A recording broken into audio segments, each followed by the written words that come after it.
சமைக்க வாமக்கா கொஞ்சம் எந்திரி அப்படின்னு சொல்லி காலையிலே சவுண்டு கேட்கும். அப்பப்போ அப்படின்னா புரிஞ்சுக்கிடணும் அன்றைக்கி எங்கள் வீட்டில் நான்வெஜ்னால் நான் தான் சமைப்பேன். இன்றைக்கும் எங்கள் வீட்டில் எங்கள் அம்மா இப்படி தான் என்ன சொல்லி எழுப்புனதுமே எனக்கு தெரிஞ்சுட்டு அப்படின்னா வீட்டில் சிக்கன் இருக்குது, நம்ம போய் சமைக்கணும் அப்படின்னு சொல்லி சமைக்க ஆரம்பிச்சிட்டேன். எனக்கு நான்வெஜ் எல்லாமே சமைக்க ரொம்ப பிடிக்கும். எதுக்காக அப்படின்னா ரொம்ப டேஸ்ட்டாக ஒவ்வொரு நாளும் டிஃப்ரெண்ட் ஸ்டைலில் பண்ணணும், அதுதான் எனக்கு ஆசை. அந்த மாதிரி நான் நினச்ச மாதிரிலாம் பண்ணுவேன்.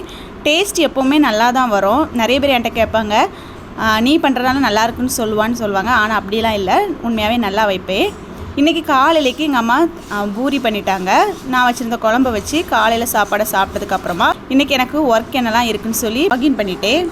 ஒர்க் எல்லாம் ஸ்டார்ட் பண்ணாலே எனக்கு தோணும் எப்போ இந்த ஒர்க் முடியும் அப்படின்னு சொல்லி தோணும். வீட்டிலேருந்து வேலை பார்க்குறவங்களுக்கு எப்போ ஆஃபீஸ் போகலான்னு தோணும், ஆஃபீஸ்லேருந்து வேலை பார்க்குறவங்களுக்கு எப்போ வீட்டிலேருந்து வேலை பார்க்கலான்னு தோணும். எல்லாத்துக்குமே இதுதான் தோணும். உங்களுக்கும் அப்படி தோணுமான்னு சொல்லுங்கள். இதுக்கு எங்கள் அம்மா இன்றைக்கி மதியத்துக்கு சாப்பாடு ரெடி பண்ணிட்டாங்க. ஸோ நான் வச்ச குழம்பு வச்சு இன்றைக்கி சாப்பிட்டாச்சு.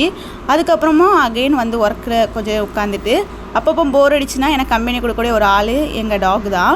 இந்த டாக் வந்து பாருங்கள் என்ன பொசிஷனில் இருக்குதுன்னு பாருங்கள். 2 காலை எடுத்து சிட் அவுட்லேயும் 2 காலை எடுத்து கீழே வச்சுருக்கு. எனக்கு புரியலை, ஒன்றில் 2 காலையும் மேலே வச்சு மேலே ஏறி நிற்கணும், அல்லது 2 காலையும் கீழே எடுத்து கீழே இறங்கி நிற்கணும். வித்தியாசமான பொசிஷனில் தூங்கிட்டு இருந்து அது கூட கொஞ்சம் நேரம் விளையாடிட்டு ஈவினிங் ஸ்நாக்ஸாக இன்றைக்கி கொண்டக்கடலை தான். இதுக்கப்புறமா ப்ரோட்டீன் ரிச் ஃபுட்டாக ஒரு லட்டு மேக் பண்ணோம் அப்படின்னு சொல்லி வீடியோ பார்த்துருந்தேன். அதுக்காக எங்கள் வீட்டில் இருந்த கருவேப்பிலை, முருங்கலை இதெல்லாம் எடுத்துகிட்டு வந்திருக்கேன். இது கூட இன்னும் நட்ஸ் எல்லாமே வாங்கி அதையும் மேக் பண்ண போகிறேன். அதுக்கு முன்னாடி இன்னும் என்னோடய ஐடியா ஃபாலோ பண்ணனா ஒரே ஒரு ஃபாலோ மட்டும் பண்ணிவிட்டு ஒரு லைக் மட்டும் பண்ணிவிடுங்க. உங்களுக்கு பிடிச்சிருந்தா கமெண்ட்டும் பண்ணுங்கள். நான் பண்ணுற இந்த ரெசிபியோட அவுட்புட் நல்லா இருந்துச்சு அப்படின்னா வீடியோவில் கண்டிப்பாக ஆட் பண்ணுறேன்.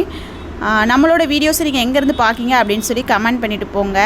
நெக்ஸ்ட் இன்னொரு நல்ல வீடியோவில் நம்ம மீட் பண்ணலாம். பாய்.